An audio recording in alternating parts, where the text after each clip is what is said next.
how bad I'm going to embarrass him.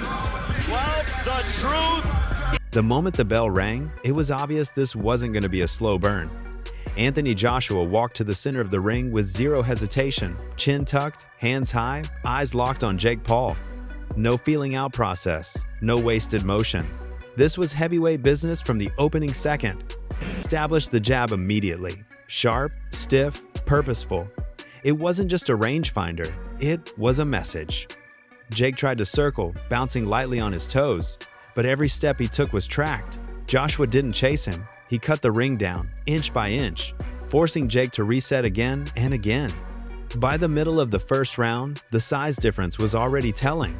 Joshua's jab snapped Jake's head back twice, clean enough to draw a reaction from the crowd.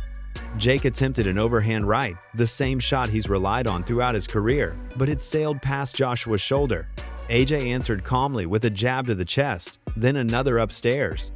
Round 2 was where the pace changed. Joshua began stepping in behind his punches, adding weight without overcommitting. A right hand to the body folded Jake slightly, just enough to slow his movement. Jake fired back, but his punches didn't have the same effect. Joshua absorbed them without breaking rhythm. He scaled at already 17 stone, 2 pounds, 13 ounces. In 2012, he captured Olympic gold. And now, as a professional, in 24 bouts, his record stands at 23 victories with Halfway through the round, Joshua landed a clean right hand over Jake's jab. Jake stumbled back toward the ropes, eyes wide for a split second. Joshua followed with a left hook, then another right. Jake went down for the first time, sitting on the canvas and nodding to the referee as if to convince himself he was fine.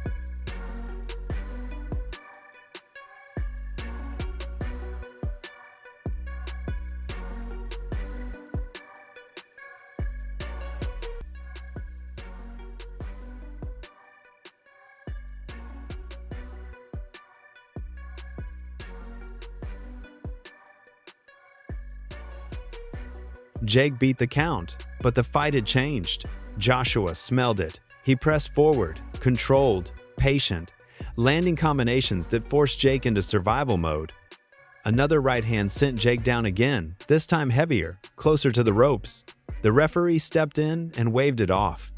Just like that, it was over. At the end here, is it the end if he takes on Anthony Joshua next week, if the fight happens? It looks like it's going to be the end on paper if Joshua hit him the way he's supposed to hit him. But if not, if they use, I don't know what type of rules they got involved, but if it's an all-out war, it should be his last fight. But like I keep saying, he got enough money to pay for the hospital bill, so it's okay. Did you see the skills in Jake Paul at the start? Does he have the skills to beat AJ?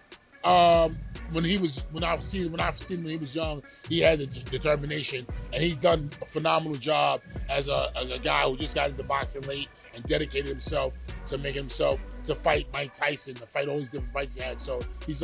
Once the dust settled, the reactions came fast, because this fight wasn't just about what happened in the ring, it was about everything that led up to it.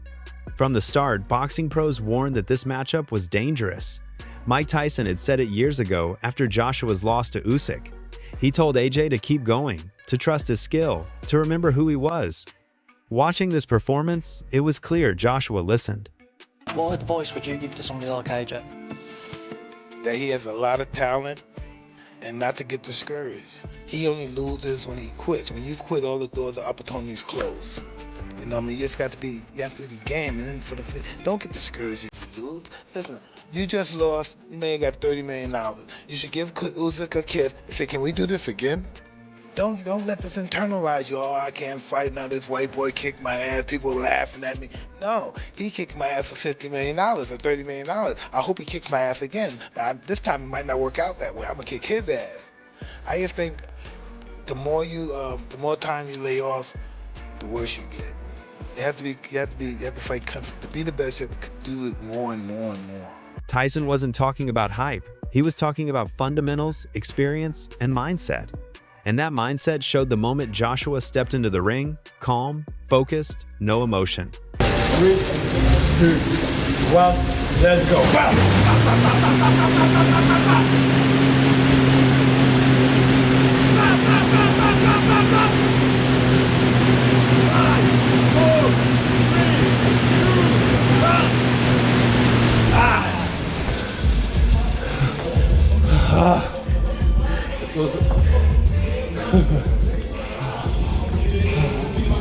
Then there was Tommy Fury, who didn't mince words when asked about the matchup. He said if he could beat Jake Paul, people should imagine what Anthony Joshua would do to him. Watching the fight back, that line feels unavoidable. But if I can beat Jake Paul, then excuse my French, what the fuck is Anthony Joshua going to do to Jake Paul? I think my dad said that AJ could beat him with his prick, and I completely will back that up. Even if AJ had a broken arm in there, it still wouldn't go past a minute. To be quite honest with you, and as a safety aspect, there's no way that fight can go ahead. At the end of the day, my God, how good does it make me look? He gets beat by Jake Paul. Well, that automatically makes me two-time heavyweight champion of the world, doesn't it? There's no proper way. I've got to laugh about it. How are we even talking about this? He got his nut boxed off by me a little over 2 years ago, and now all of a sudden he's talking about fighting Anthony Joshua. It's like, come on, like you can't be serious. You can't beat me. I'm not Anthony Joshua, am I? So it's just ludicrous. It really is. The size difference alone was extreme. Joshua at 245 pounds, Jake at cruiserweight. Joshua 6'6", Jake barely over 6'1". Long arms, heavier hands, deeper gas tank. This wasn't just a skill gap, it was a physical one. Roy Jones Jr. had called it before the fight. He said Joshua took out Ngannou, and Jake would be no different. He said it was a great fight for AJ, financially and competitively. And he was right on both counts.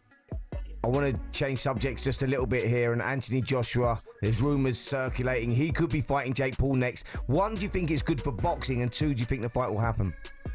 I think it's great for boxing. I think the fight will happen. AJ is 1-0 against these guys that come in to these boxing careers late. So why not? He's a perfect guy to take him out too. He took Ngannou out. Why would he not take Jake Paul out? And for him, he'd probably make more money fighting Jake Paul than he will fighting anybody else that he can fight right now. So why would he not do it? I mean, not that he needs the money right now anyway, but if he's going to do something, if he want to get a good win to put him back on the scene, that's a perfect win. You get a lot of money doing it. Joshua didn't look like a man gambling his legacy. He looked like a man collecting a paycheck while making a statement. But not everyone dismissed Jake. One boxing purist said Jake had real guts for calling out Anthony Joshua. He said Jake's fights weren't fixed, but he added one condition. If AJ didn't beat Jake convincingly, people would start asking questions. After watching the fight, there were no questions. First of all, kudos to Jake Paul. The cojones this motherfucker has. From a Disney kid to YouTube to... He can fight anyone and get views and make fucking money. This crazy wild boy sends out the bat signal, the British bat signal for Anthony motherfucking Joshua. You know how crazy that is? I will say this. I don't think any of Jake Paul's fights are fixed in any capacity. At all. Not even close. I don't get down that narrative. I will say this though. My spidey senses will go off if Anthony Joshua doesn't absolutely mop the floor with him. Dana White summed it up perfectly. He said it was a terrible idea, but everyone would watch. And they did, because this fight sat right at the intersection of danger and curiosity. Did you see the fight that's reportedly being worked on for December 19th in Miami? Did I see the fight being worked on December 19th in Miami? Yeah. No. Do you know which fight I'm talking about? No. Fair enough. Oh, Jesus. That's a fucking bad idea. That's a bad idea. But let me tell you what. A lot of people watch that one. Will you watch it? Sure. You know what everybody's tuning in for on that one. I think everybody's going to get what they've finally been waiting for. Even the sidemen, who understand influencer boxing better than anyone, said Jake was crazy for stepping up to fight Joshua. That reaction aged well. Jake is fighting AJ. Oh my gosh, yeah. And you know what? I'm going to give him props. Fair play, Jake. That is a big fight. I mean, AJ should knock him out. It is a weird one. Like, am I just being stupid? Like, is he not just going to wig him? AJ by soap being dropped in prison. So. AJ by brutal Bonnie Blue scene. AJ by just something vile. Him even stepping up to fight AJ. AJ two-time heavyweight world champion. Yeah, no joke. Joe Rogan probably said it best. He pointed out that Jake went from fighting a 58-year-old Mike Tyson in what looked like a sparring match to fighting one of the most dangerous heavyweight punchers of this era. Rogan said Joshua knows exactly how to deal with fighters who aren't on his level. He stays patient, then he ends it. That's exactly what happened. What do you think about Jake Paul, Anthony Joshua? Boy.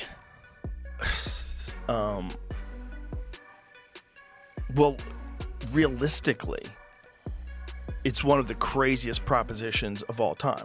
You take a guy who just had a boxing match that looks like a sparring match with a 58-year-old Mike Tyson, and then you're going to fight one of the absolute scariest knockout artists in the heavyweight division.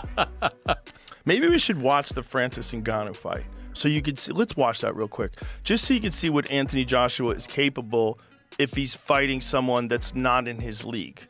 He's so dangerous, man. It's like you're dealing with a guy who's an Olympic gold medalist, and he's enormous, and he's got vicious knockout power, and he's got immense amount of experience at world-class levels. Just think about what we said earlier. Fought Usyk twice, fought Andy Ruiz twice. Jake himself admitted the size difference at the face-off. He said his eyes were at Joshua's chest level. He said his neck hurt from looking up. He laughed it off and talked about speed and timing. But once the bell rang, Speed had nowhere to go. Jake, you look forward to facing off with Joshua. To break down the face-off, what do you think about his size? What, did you say anything? Did he say anything? No, we didn't say anything, but he looks intense, focused, locked in. He's obviously very, very tall. Looking up, my tallest opponent. My eyes are at his, chest level. But yeah, he's locked in. I'm locked in. I don't think there's fear in his eyes or in my eyes. Yeah, Jake, tell us the difference between your face-off with Gervonta, where you're a head taller looking down, and now looking up at Joshua. No, it's surreal. All of it is very, very funny, and my neck started to hurt after looking up for a little bit. But this is what we signed up for, and he's very tall, but that means I can use my speed and my size to my advantage as well. Jake, what type of journey has it been for you to start all the way from fighting guys like Ben Askren, rising all the way up to Anthony Joshua? Just explain quickly that journey for you as a fighter. And some gear. Joshua, meanwhile, said he didn't care about Jake's size. He said he was confident in himself. He said Jake could be 10 feet tall and it wouldn't matter. That wasn't arrogance, it was preparation. Take it very seriously. Are you going to do a lot of film study on him, or are you going to just mostly be focused on yourself in the lead up to this? A mix, but mainly focus on myself. During that face-off, I couldn't believe how much bigger you were than him. Is your confidence kind of through the roof when you kind of looked out, when you're looking down on him like that? This is what I was going to say. I don't want to focus on it being like about Jake. Oh, Jake's small, so that makes me confident. Jake's this, so that makes me confident. I'm just focused on myself. I'm confident in myself. Jake could be 10 foot. I'm confident in myself. That's what I'm saying. It's not about how he is. I just really I've got. Eddie Hearn removed all the mystery. He said Jake was crazy. He said Jake had no chance. He said Joshua would smash him to pieces. He said it was massive money for an easy fight. And he said the fight would end the moment AJ landed clean on the chin. He was right. I think he's got absolutely no chance. I think he's going to get smashed to pieces. Do you think Jake's crazy? Yeah, I mean, totally. I mean, listen, for us, we received an offer that was massive money and a really easy fight. This fight didn't damage boxing, it clarified it. It showed the difference between ambition and experience, between belief and reality. Jake Paul earned respect for stepping in. Anthony Joshua reminded the world why heavyweight boxing is not a playground. This wasn't a spectacle, it was a lesson. If you enjoyed these full fight highlights, drop your reaction in the comments and tell us what you thought of the matchup. Subscribe for more boxing breakdowns, real fight analysis, and highlights that cut through the hype.